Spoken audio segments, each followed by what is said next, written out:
I'd like to ask at this time, Mr. Gravely, would you lead us in our invocation, please?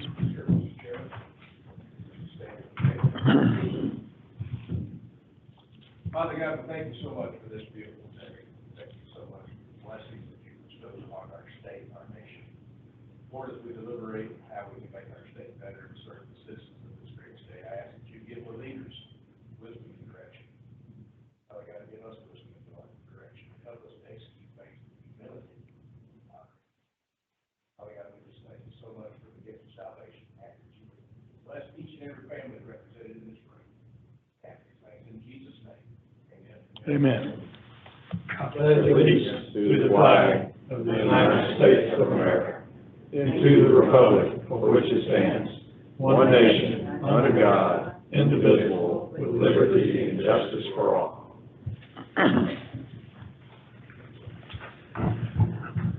Thank you, and everyone welcome, and what a great time of year, my favorite time of the year, the Christmas season. So I hope everyone has the best they've ever had. At this time, I'd like to ask Kristen if we could do a roll call. Yes, sir. I'll go back to the rest of the district. District 1, Ms. Purcell. Present. 2, Ms. Williams. Here. 3, Mr. McIntyre. Present. 4, Mr. Brown. 5, Ms. Key. 6, Mr. Stoner. Present. 7, Mr. Stein. Present by phone. 8, Mr. Golden. Here. 9, Ms. Dunn. Here. 10, Mr. Boswell. Here. 11, Mr. Lewis. Here. 12, Mr. Snipes. Here. 13, Ms. Lemon. And 14, Mr. Gravely. Here. We do have a quorum present. Thank you very much. At this time, I'd like to ask for approval of the minutes of the November meeting. Second. We have a motion and a second. All in favor, say aye. Aye. Any opposed? Aye. Motion carries. Thank you. Mr. Shelby I'd like to ask him to come forward, please. Good morning. Good morning. How are you? Chairman, good to see Yes, you. sir. Commissioner, members of the board.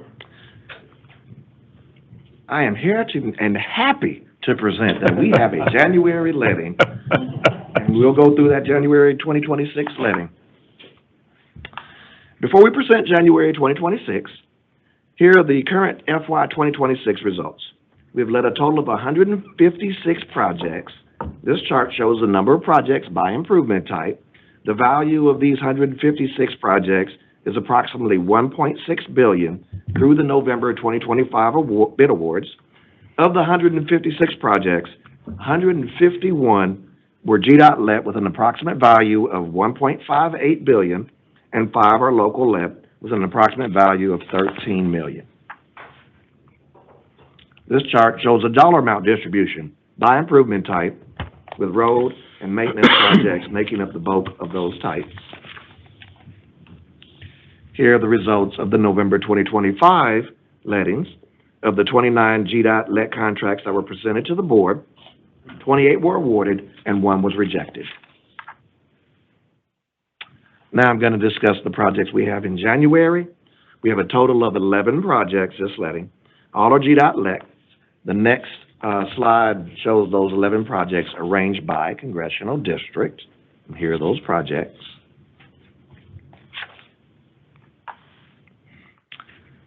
So as you can see with this slide, we are letting a variety of projects throughout the state to address maintenance, bridge, capacity, and safety issues. The first highlighted project replaces the existing bridge on Swamp Creek at Gum Swamp. This bridge is structurally deficient and requires replacement due to cracking in the intermediate caps, cracking and splitting throughout all the timber piles, and decay with section loss in over half of the piles on the substructure. The existing bridge was built in 1965, 60 years ago. And here's why we're replacing that bridge.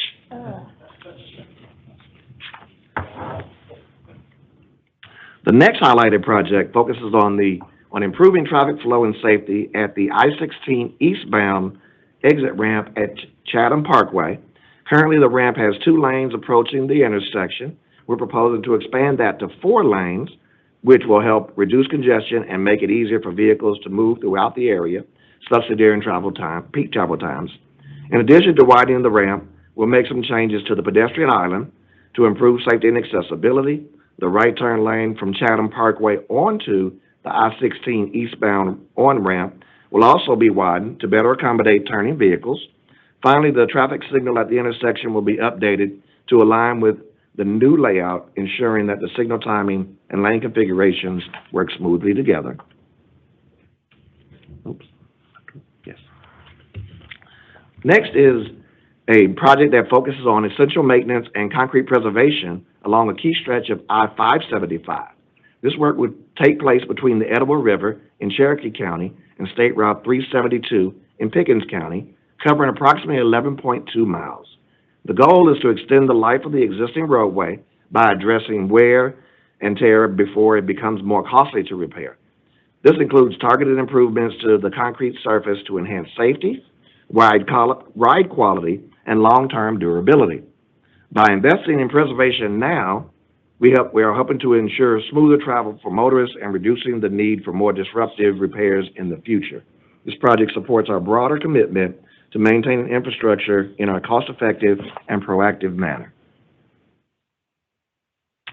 This next project is a resurfacing of 16-mile stretch of State Route 2, which is US 78 in Rabun County, beginning at the Towns County line and continuing to State Route 15. The purpose of this work is to restore the roadway surface, improve driving conditions, and extend the life of the pavement.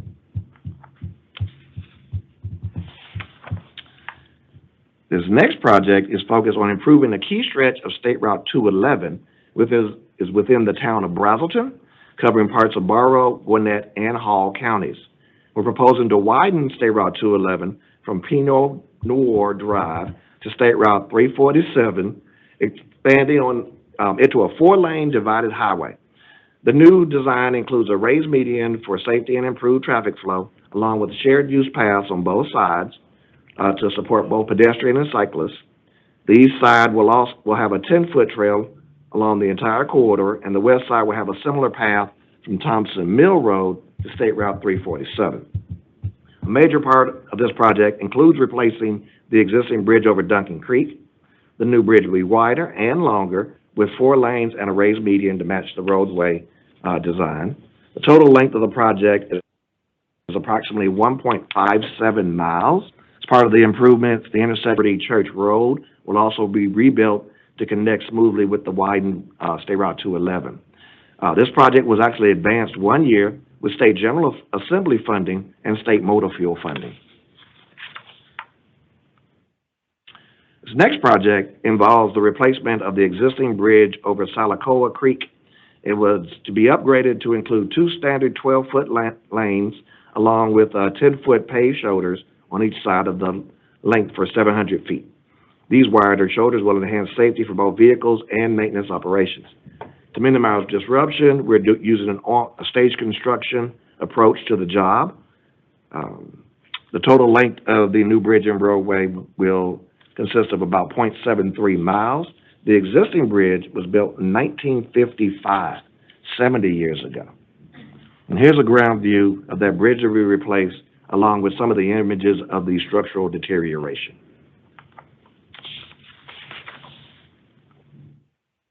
These next 2 projects will be advertised in January as design build. They will be advertising early to receive an abundance of quality bids. The first one will be a design build project that will replace the existing bridge on US 17, which is also State Route 25 and State Route 99, and it's called North Walton Street, which is over the Darien River in McIntosh County. The new bridge will include bike and ped facilities and have an increased vertical clearance. Procurement activities are expected to begin in Q1 of 2026. The public notice announcement, which is the initial announcement to the industry, is expected to be this month and is anticipated to let in the Q3 of 2026. This design build project will grade separate US 278, which is also State Route 12, from East Hightower Trail to West Dixie Highway over 2 new CSX Railroad spur tracks entering the Stanton Springs North development site. The tracks are to be constructed by others. Procurement activities are expected to begin in Q1 of 2026.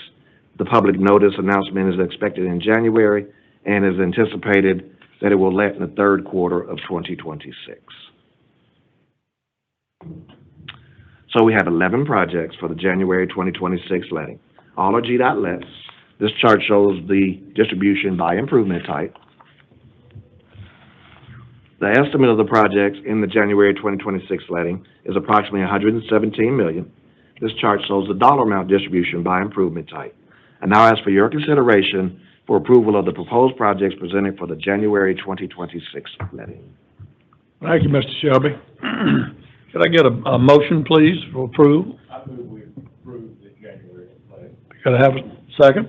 Oh, we have a motion and a second. All in favor, say aye. Aye. Any opposed? Aye. Thank you very much. Thank you. Thank you.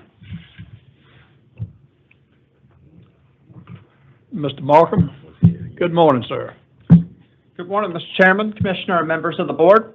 Pleased to come before you this morning with proposed revisions to the construction work program. This month, I only have one set of revisions that are coming to you. They came to you last month for review, and they're coming to you this month for recommended action. There are 6 of them. You can see them. All additions to the program, all bridge projects. I'd be happy to take questions. Otherwise, would ask for your favorable consideration. Have any questions, comments? Not, hear a motion to approve? Have a motion, have a second? Have a motion and a second. All in favor, say aye. Aye. Any opposed? Aye. Thank you very much.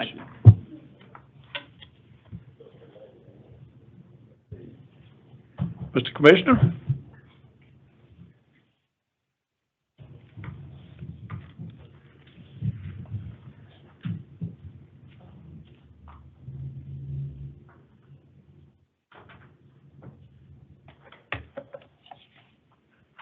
Good morning, Mr. Chairman, ladies and gentlemen of the board. It's a pleasure to be with you this morning on a blue sky day, as we like to say. So let me get my notes ready, and we'll start as we always do, and start with our state fund collections for last month, the month of November, which totaled $224.12 million. $201.95 of that came from excise, and then transportation trust fund fees, $22.18 million. That brings fiscal year to date up through November, which is not quite the half of the fiscal year, to $1.1 billion in collections, 991.7 from excise, 107.3 million in transportation fees.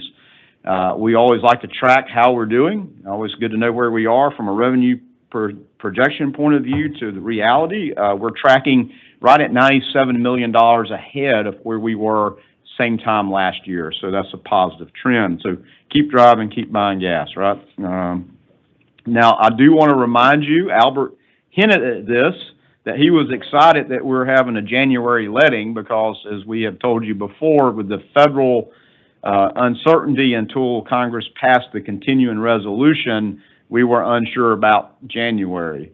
Now we're unsure about February because the continuing resolution goes through January 30. So, and it's, obviously Congress is actually debating some things today that will probably come into play again as they debate a full year budget appropriation. So we're just going to have to keep sort of a daily watch on what happens, and especially as we roll into next board meeting of what February and future months look like. But so far, so good, and we'll just keep you posted on that. Okay, let's move into our best asset, our employees. I'm proud to report 4,036 full-time staff as of at the end of November. That meant we hired 56 employees and we had 30 separate. And you heard a report from Kelly Johnson yesterday about the tenure, and I'll just give you this data point again. 550 some odd employees have separated this calendar or this fiscal year. So that is a tremendous amount of turnover. And you saw the upward trend in 0 to 5 years and the downward trend in, anybody 10 or greater. So again, I appreciate her report yesterday and what she's doing, but what everybody's going to be doing to continue to double down and make investments in our employees early in their career to work on tenure and try to slow this burn and churn of employee turnover. So I really enjoyed her report yesterday.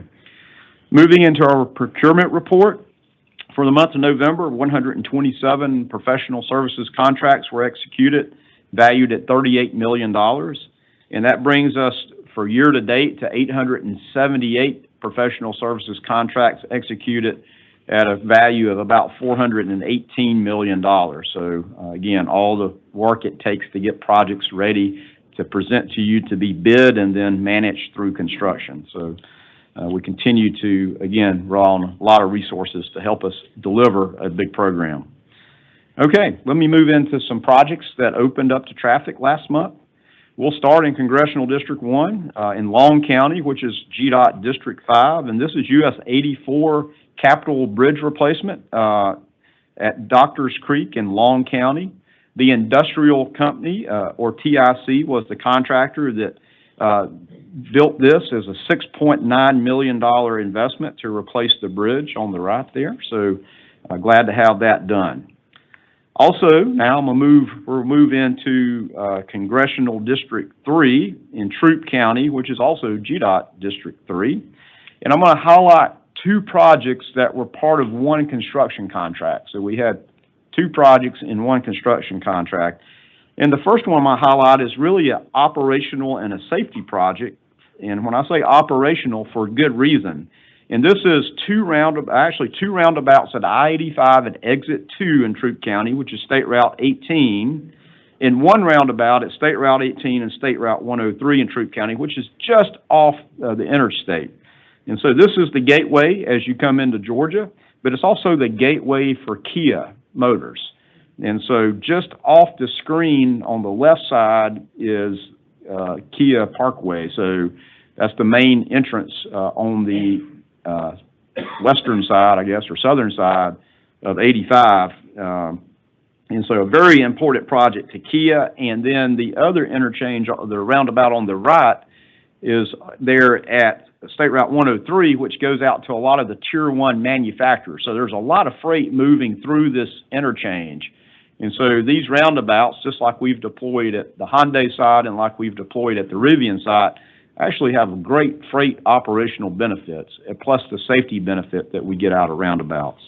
So these roundabouts, these three roundabouts and the associated work there represents a $19.5 million investment, but to get all the way down to the Kia Boulevard, we had to replace the bridges as well. You can see the roundabout at the top of the picture on the left, but there's the bridge over Long Cane Creek right there as well. And so the bridge that was replaced was built in 1963, and of course we had to expand the lanes to receive the roundabouts and go down to Kia Boulevard. Again, C.W. Matthews Contracting Company was the contractor.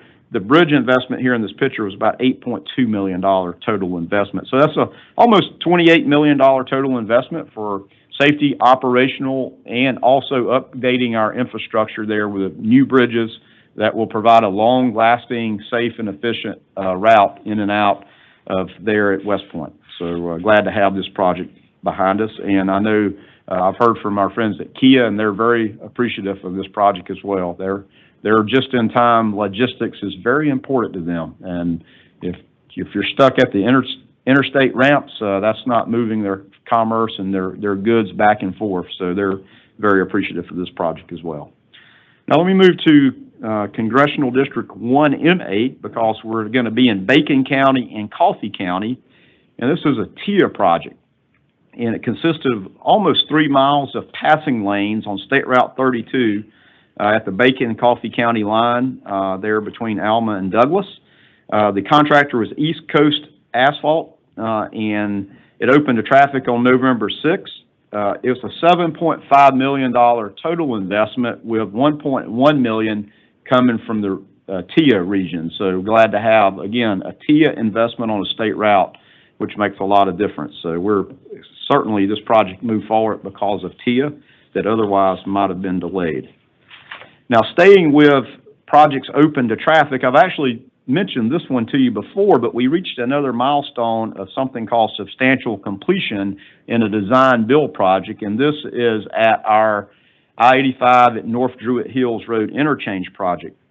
Very excited about this project, and in a very busy area. It represents a $100 million construction investment that really was looking for innovative ways to move traffic at the new CHOA campus and also the Emory campus in a little place that's sort of sleepy called Brookhaven. And not only that, we wanted to, understanding the criticality of the work that we're doing while CHOA was being developed, we had some major milestone dates that we had to hit such that CHOA could move campuses and that we would be ready for them, their entrance into the facility. And we had some other key commitments that we had made while CHOA was looking at that site. And I'm excited to meet that mark. Now, we wanted to make sure we said thank you to Brookhaven and all the folks, and we have a nice little video I thought I'd play. It's not a silent movie, though. State Transportation Board member for the 5th Congressional District here in Brookhaven with some exciting news. Georgia DOT is celebrating the substantial completion of the I-85 North Druitt Hills Road project. Georgia DOT has delivered an upgraded, more efficient corridor for tens of thousands of daily commuters. These major enhancements make getting around our community easier and safer than ever, whether you're heading to work, school, or somewhere fun. With this project, Georgia DOT has helped enhance safety and increase the lifespan of our infrastructure in this busy area. To the community, thank you. Your patience and understanding over the past few years have helped us keep progress moving. We know it hasn't been easy, but your support made a lasting impact. Thank you, Brookhaven.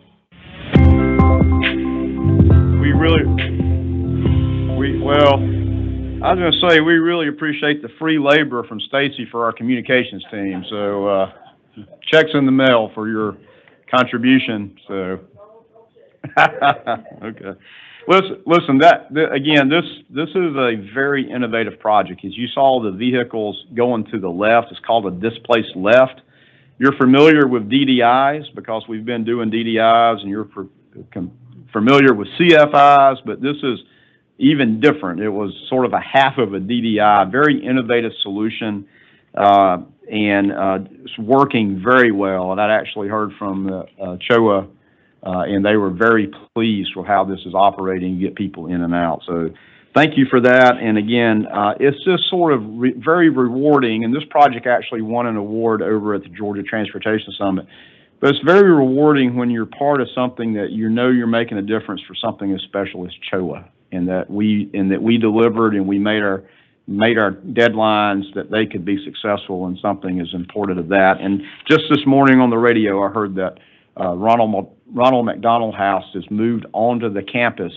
It's the first time that a Ronald McDonald House has actually been on a campus of a hospital. So, and I forget, over 100 families, I forget the number exactly, but again, it's just neat, and it's been for our project team, and we had our project team manager for a long time was Butch Welch, who I think you remember passed away, that worked for us at GDOT, and he was all invested in making sure this project was a success. And so we certainly always think about Butch as we celebrate the success of this project. So just neat when you can do something a little bit bigger than just build a bridge or a ramp. So, all right, let me move forward. And we gave you an update not too long ago about our preparation with the FIFA World Cup that's coming to Georgia. And of course, we're going to host 8 matches. And this past Friday, the Atlanta's World Cup Committee had an event that drew lots of folks, including Paul Denard and Stacy Keys in the crowd somewhere there, because they were invited to attend this watch party for where the teams were going to go, what the brackets were going to be, and the detailed schedule. So we're certainly proud to announce that and give you an update here on the screen that you can see what Atlanta will host in these 8 events. Spain, who is the #1 team in the world at the moment, will play Cabo Verde, which we all know is an island off the west coast of Africa. after I looked that up this morning. On June 15th at noon, so at noon, pay attention to these times and dates, okay, because it's not traditionally what we think about. South Africa will play the playoff winner on Thursday, June 18th at noon. Spain will play Saudi Arabia on Sunday at noon. Morocco will play Haiti on June 24th at 6 p.m. That's a Wednesday, by the way. So think about that timing, all right? Uzbekistan, and you all know where that is, south of Kazakhstan and north of Afghanistan by a country. So they will play the playoff winner on Saturday, June 27 at 7:30 p.m. I think that's a fine time for a match. And then we'll have two playoff games on July 1st and July 7th, and the semifinal on July 15th, which is a really big deal. And so we don't know who those winners will be. Listen, as you had a presentation just a couple months ago, we're going to continue to work. You heard from Jason Josie yesterday with the Heroes. We're continuing to work with the City of Atlanta, the Atlanta Sports Council, on our role of traffic management and information during the World Cup, and so that we put our best foot forward again. So we're very excited about this, and this was very helpful to sort of understand who we're going to be dealing with. And obviously Spain and many of those countries travel very well, so we expect good attendance from that. So we look forward to keeping you updated as we go forward. But let's bring it back home. We'll get back from overseas and come back to Georgia here. And to give you an update that just a few weeks back, Tim Golden and our Director of Intermodal, Clement Solomon, gave comments at the 2025 Georgia Association of Regional Commissions annual conference. Tim and Clement actually were featured speakers there. They had about 240 people attending. As a reminder, 12 regional commissions around the state. Many of you have been engaged with regional commissions in some form or fashion, and we certainly appreciate the partnership we share with the Georgia Regional Commissions and the work that they actually do to help support GDOT, and we work closely with many of those. So thank you to Tim, and thank you to Clement for representing GDOT at a very well-attended meeting. Next, as I said at the beginning, it's a blue sky day, and last month in the Committee of the Whole, Emily Fish gave you an update of our winter weather prep, and we continue that part of the prep is working with the media. So last week, out at our Forest Park facility, we invited the local media to sort of a behind-the-scenes winter weather prep briefing, trying to, again, educate the media of what it is that we do, how do we do things, and it's really neat to see hands-on when you can see how we make the brine and the equipment and what have you. And so we had a lot of reporters with cameras, and they can help get their B-roll footage so they can get footage that they can use in the future. And so we had a lot of media in attendance and did the facility tours, and we did some on-camera interviews as well. I think we have a short video to highlight that event as well. Maybe not. Okay, sorry about that. We'll show you a short video at a future date. Okay, all right. Well, I certainly, again, want to thank Emily and the whole GDOT team and Jeff Stone, who is over our Office of Equipment Management, for what they do to bring people together. But it's a team effort, including all our districts as well, as you know. So we're going to prepare for the worst and hope for the best, for sure, when it comes to winter weather. Let me move next to just a little bit of an update from AASHTO, as I missed your board meeting last month because I was attending the AASHTO annual meeting. I was very honored and extremely honored and privileged to be selected as the president of AASHTO for 2025 into 2026. And what does that mean? That means we will get to host the AASHTO spring meeting in April. In fact, April 12th through the 15th in Savannah.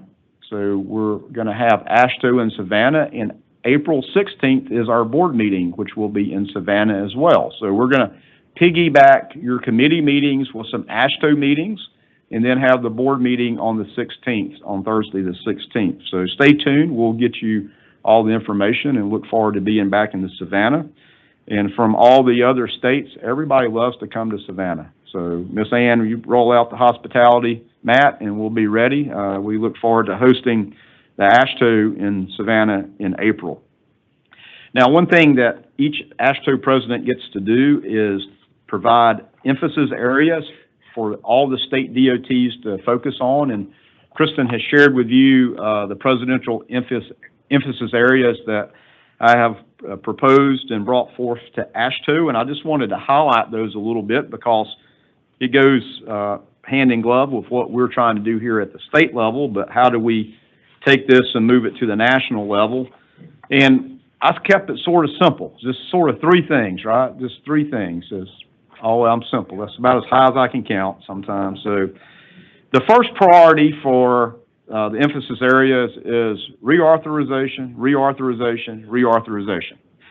That's one thing, not three, but and that stems from what we had done as AASHTO, as the nation, of looking at our policy principles for reauthorization, which include prioritization of core formula programs. When Albert gets up here and presents these projects, most all of these projects come from formula programs, so that over 5 years, we know exactly how much funding we can expect and receive from Congress, notwithstanding continuing resolutions.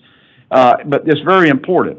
In the last transportation bill, the IIJA, or Bipartisan Infrastructure Law, there was a tremendous amount of discretionary money, which is, I think you've seen in headlines, has been very slow to roll out. So formula money, we can operationalize that and put that money to work quicker than very long discretionary programs. So prioritizing formula programs is number one. Number two policy principle from AASHTO that's part of reauthorization is improve project delivery and reduce regulations, especially in the environmental sense. And when I say that, you had an update from NEPA assignment yesterday from Chris Rudd. We're not talking about taking away any environmental protections. We're just saying get rid of the bureaucracy and the burdensome process that we do. So we're asking Congress to streamline that process. And sort of the last priority for reauthorization for AASHTO was basically to create a more safe and resilient transportation network leveraging technology. And you know what we have done for leveraging technology. And so there's how do we make things safer through technology in harnessing innovation to make our transportation systems more efficient. And I might come back to that later. So that was number one presidential emphasis area: reauthorization, reauthorization, reauthorization. Number two is project delivery, improving project delivery as a nation. Listen, we all have struggles. All the states have struggles in getting projects out faster. We need to go faster. So how do we do that? And so, again, NEPA assignment that you heard about yesterday is one way that Georgia will go faster, and other states are going to do those very same things of where they can try to take the over from federal highway. And I know Sabrina Davis sitting behind us here, our federal highway administrator, and certainly appreciate their support helping us move forward on NEPA assignment. So project delivery is my second emphasis area. And lastly, but always firstly, is safety. And again, how can we, similar to the AASHTO policy principles, how can we deploy technology to move the needle on safety? And so, of course, we have a lot of vehicle-to-connected technology here in Georgia. Only a few other states have done that, but it has such a huge safety benefit. We're going to try to, again, push the national, sort of a little bit of what we've experienced in Georgia, trying to push that sort of on a national front. So very excited about that. So just wanted to give you a quick update. You got some propaganda there on your desk upstairs, so please take a look at it. I'm glad to talk about any of these things. I'll look forward to having this opportunity to work closely with AASHTO and with Congress on reauthorization. So it's an exciting time for this opportunity. So we'll keep you posted on all that's going on there. All right, middle bottom, the gentleman on the left is Mark Williams from Texas. He's the TxDOT commissioner, and he is the vice president of AASHTO. So Mark and I are close friends, and look forward to working together. Picture on the right is Sean McMaster, who is the Federal Highway Administrator. While at AASHTO, had a great opportunity to meet with him. Also met with Mark Molinaro, who is the Federal Transit Administrator, and David Fink, who is the Federal Rail Administrator. And Administrator Fink was actually in Cordele last week, so to look at some things that we'll brief you on later. But glad to have them. Great, very encouraged about the openness and willingness of the administrators to dialogue directly with state DOTs, and they're been very supportive and very helpful. In the bottom right photo, it was a panel discussion about how do you prepare for big events, maybe like FIFA. So I was honored to be on a panel with Utah DOT, who hosted the Winter Olympics a few years ago, and they're about to get them again. That's the California DOT secretary sitting there, and of course they've got LA coming up, and the gentleman on the far right was he led the organizing committee for Salt Lake. He's sort of the Billy Payne of Utah. And so it was fun to be on that panel, and I got to reminisce about preparing for the 1996 Olympics, and I reminded them that none of us had cell phones in 1996. Some people did, but we did not. So things have come a long way from clipboards and spreadsheets as technology has. So it was a great opportunity to be in Salt Lake City and at the meeting. All right, Mr. Chairman, it is December. Yes, sir. And the year comes to the end. We traditionally always like to look back and think about what has happened. And of course, as you said, this is the most wonderful season of the year. So we certainly always want to look back and think about our previous 12 months. In the last few years, we have done like a letter to Santa. But I know how much you like to sing and how much all of you like to sing. So are you familiar with the 12 Days of Christmas? You think we can get it? No. Okay. All right. Well, that's good, because I rewrote the 12 Days of Christmas to call it the 12 Months of Progress at the Georgia DOT. How about that? You ready to sing along? Yes. All right. Maybe we change the lyrics about. All right. So here's the 12 months of progress at Georgia DOT. On the first day of progress, Mother Nature gave to me, or thee, a winter storm. You remember in January we had back-to-back winter storms bringing snow, sleet, and freezing rain. I'm sorry to use bad language this morning, but as you recall, Governor Kemp actually issued emergency declarations, and the first storm hit on January 10th and delivered the most snow that we had since 2018, actually. And the second storm arrived on January 21st, which we had snow on I-95. I remember calling FDOT saying, what is your plan for I-95 and I-10? Because they said, we're the sunshine state. The sun's going to do the work. Because they didn't have any snow plows.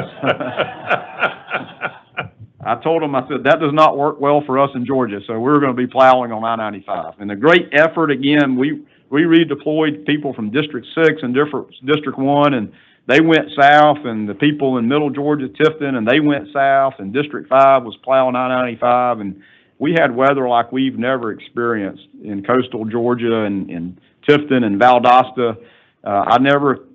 We have never had the experience where the drain holes on the bridges were a block of ice that the water, when it melted, would not drain off because they were frozen in Tifton, Georgia. In the mountains, that may happen from time to time, but not in Tifton. So we had all kind of issues. But again, the team did a tremendous job. We had 63,000 miles of roadway that was treated at least once prior to snow and accumulation, and we actually brined the entire interstate system of Georgia in advance, which the capability is amazing. Just, in 2014, we didn't brine anything, and now we're brining the entire interstate system before the event. 3.1 million gallons of brine, in fact. That's a pretty big water bill, by the way, 3.1 million gallons of water to make brine. So anyway, that was the first day. On the second day of progress, GDOT gave a successful effort to help Georgia pay the final respects to President Carter. And again, you heard from Jason Josie yesterday, what an honor and a privilege, and including District 3, who had such a role there in Plains and the whole corridor. This was actually something that we've heard from so many of our employees about, of how special it was to be a part and work on something of national interest like that. Again, District 3, District 7, the heroes played such a role in that, and I never will forget watching the funeral procession on TV and our hero vehicles in that funeral procession. Just to, again, give you chills thinking about it.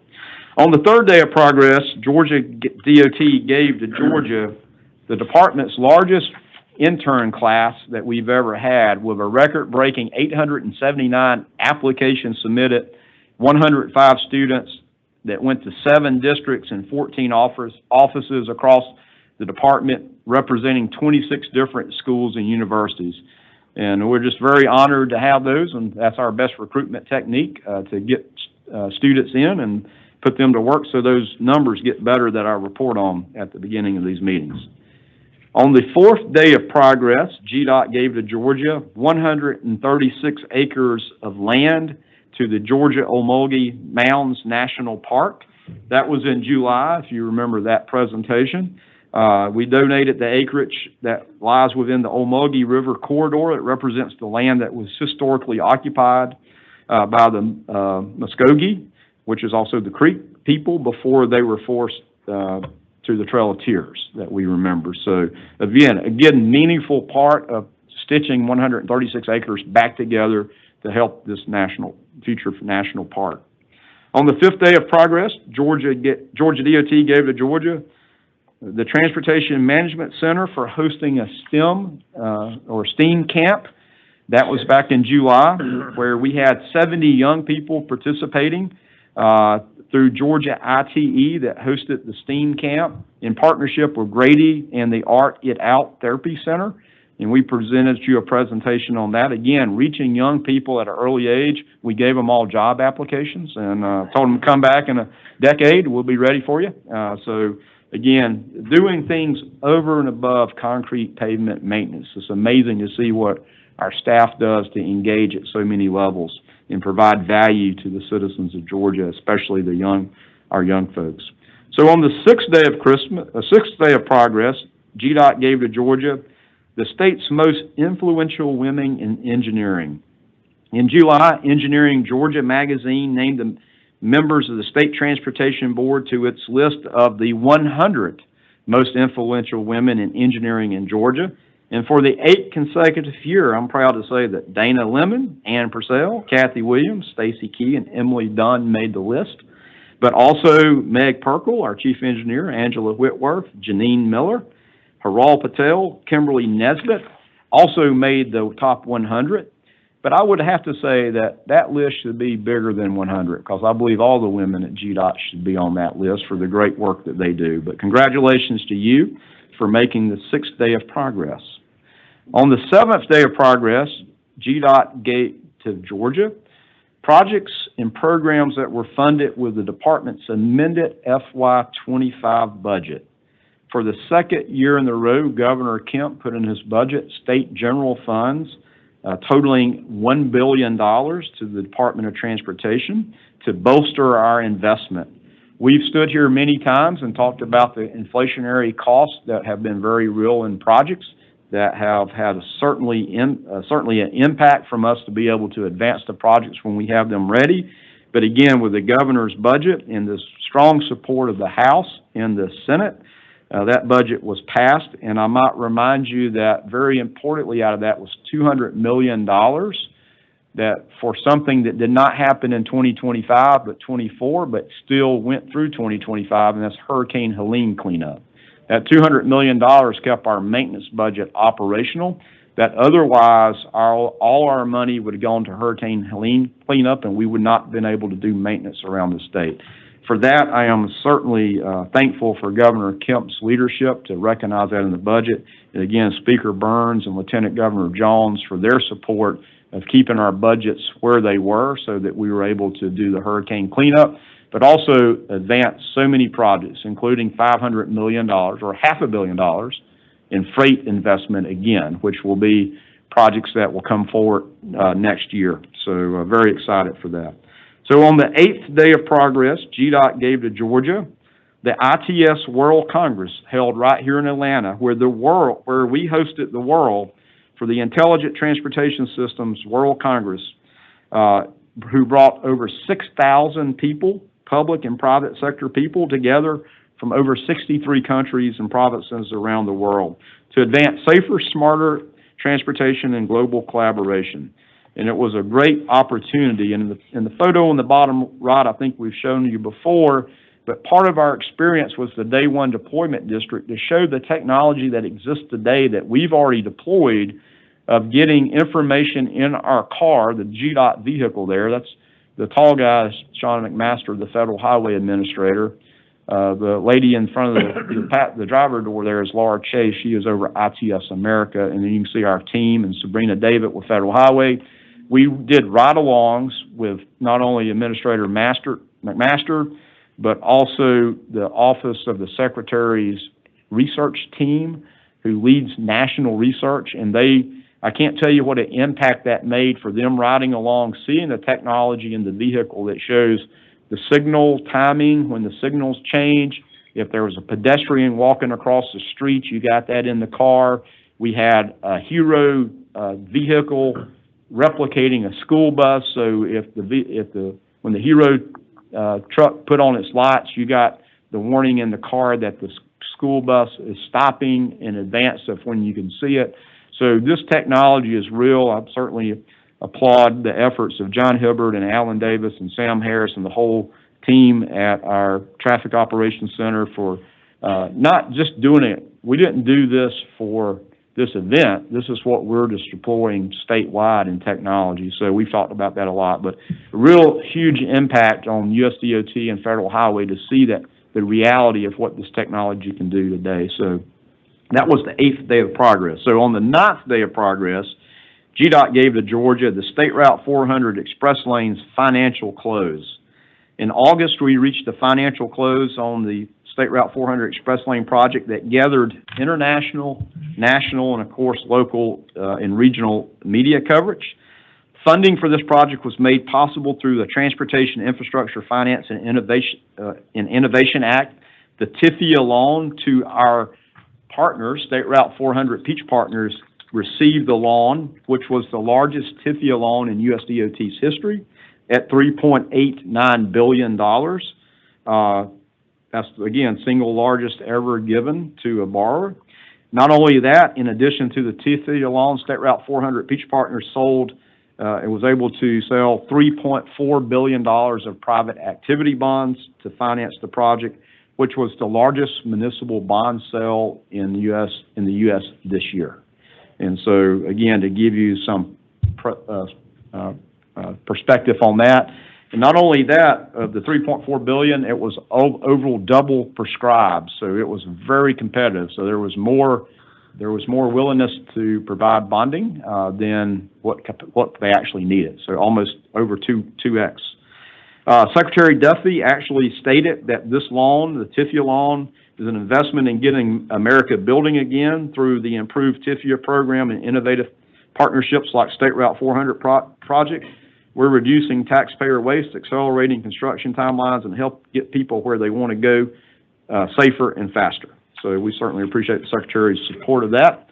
And again, that was the 9th day of progress.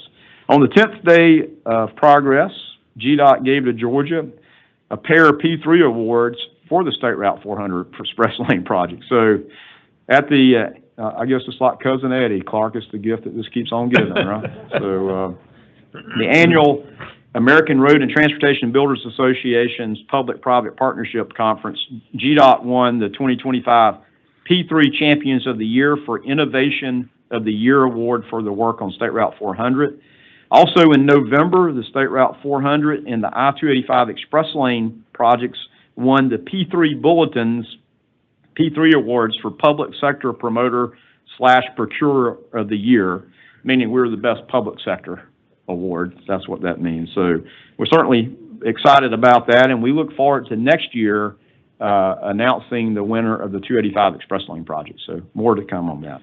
On the 11th day of progress, GDOT gave to Georgia the next steps in building out the statewide DC fast charging network for electric vehicles That was just last month with the award of $24.4 million in federal NEVI funds, working with the private sector, and no state funds used in this, a public-private partnership to deploy DC fast chargers on Georgia's alternative fuel corridors and interstates. We're very excited about that because we have to remind ourselves that we are home of the Hyundai Meta plant that's making EVs and plug-in hybrids, as well as Rivian has now broken ground on their East Atlanta mega site.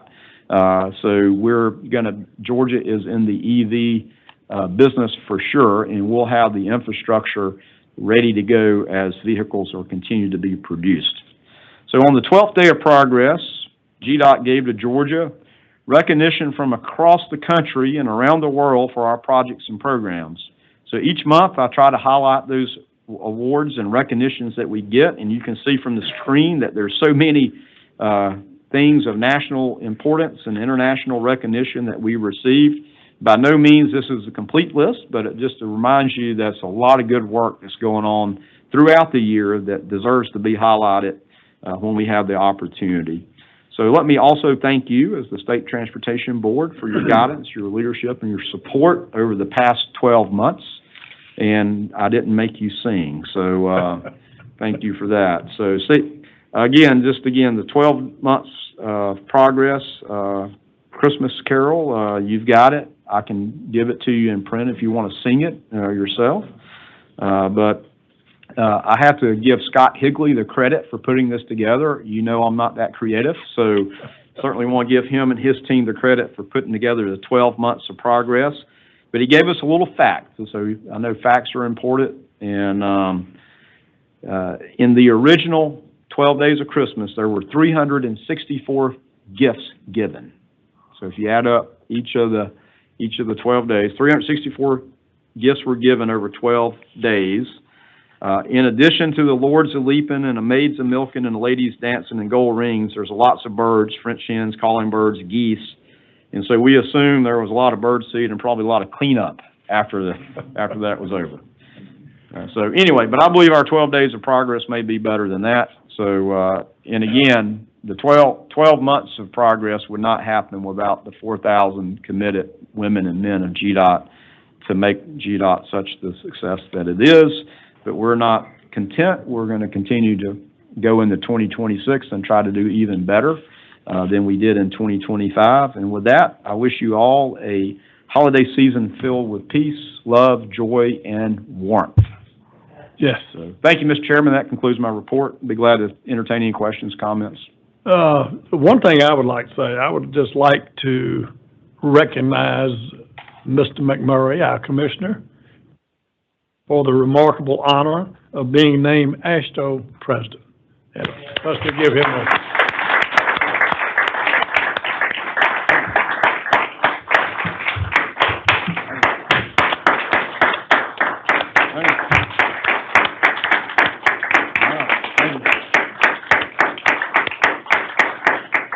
I hadn't done anything yet. I wouldn't stand up. We're waiting. Thank you, Mr. Chairman. Thank you very much.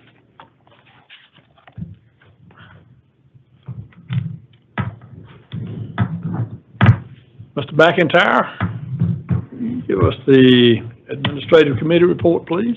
Yes, sir. Thank you. The Administrative Committee convened on December the 10th at 1:30 p.m. Board members present included myself, Mr. Gravely, Ms. Williams, Ms. Purcell, Mr. Boswell, Mr. Golden, Ms. Key, Mr. Stoner, Ms. Dunn, Mr. Lewis, Mr. Snipes, Mr. Brown, and Mr. Stein by telephone. First order of business, Kelly Johnson, the Strategic Workforce Director, Human Resources Division, gave a presentation focusing on building and retaining a strong, engaged, future-ready workforce amid major shifts in tenure distribution and rising early career turnover. Employees with 0 to 4 years of service have more than doubled since 2021, creating both opportunity and vulnerability as nearly 1/3 of the workforce is also nearing retirement. Exit survey results point to clear development, training, engagement, and improved communication as the most critical retention priorities. To prepare for the future, GDOT is proactively forecasting workforce needs, strengthening succession planning, and creating an engaging workplace where employees choose to grow and stay. No actions were taken by the committee, and the committee adjourned at 1:41 p.m., and this concludes my report. Thank you, Mr. McIntyre. Legislative Committee, Mr. Snipes. Legislative 2025 at 1:42 p.m. Board members present including myself, Ms. Purcell, Mr. Gravely, Mr. McIntyre, Ms. Dunn, Mr. Lewis, Mr. Golden, Mr. Boswell, Ms. Williams, Ms. Key, Mr. Stoner, and Mr. Brown, and Mr. Stein by telephone. First order of business, Josh Waller, Director of Policy and Government Affairs, brought back before the committee for its consideration the proposed statutory agenda for the 2026 legislative session, which includes consolidation of statutory reporting requirements, an adjustment due to inflation for the threshold required process documentation under JEPA, and update for inflation in the company streamlining of the surplus right-of-way disposal process, and an update on the annual design build threshold. I asked for a motion to approve the 2026 legislative agenda. Mr. Lewis made a motion to approve, seconded by Mr. Golden, and unanimously approved by the committee. The committee adjourned at 1:43 p.m., and this concludes my report. I will now ask the board for a motion to approve the 2026 legislative agenda. We have a motion and a second. All approved, say aye. Aye. Any opposed? Aye. Motion carries. Thank you, Mr. Snipes. Thank you. Program Delivery Committee, Mr. Lewis. Thank you, Mr. Chairman. The Program Delivery Committee convened on December 10, 2025 at 1:44 p.m. Board members present included myself as chair, Snipes, McIntyre, Key, Purcell, Gravely, Boswell, Golden, Williams, Stoner, Dunn, Lemon, Brown, and Stein by phone.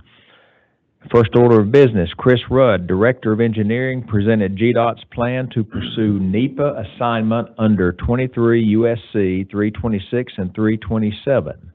This designation would allow GDOT to serve as the lead federal agency in making environmental decisions for its projects.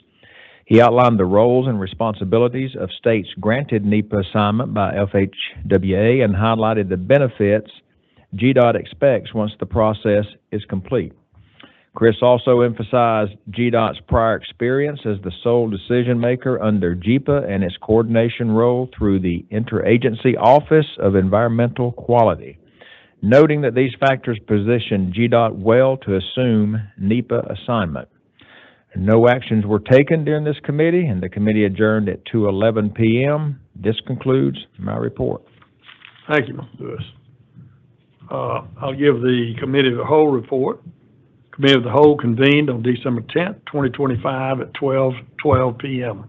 Board members present included myself, Dennis McIntyre, Tim Golden, Ann Purcell, Kathy Williams, Stacy Key, Doug Stoner, Emily Dunn, Jeff Lewis, Dan Snipes, Dana Lemon, Micah Gravely, and Robert Brown, and Joe Stein by telephone.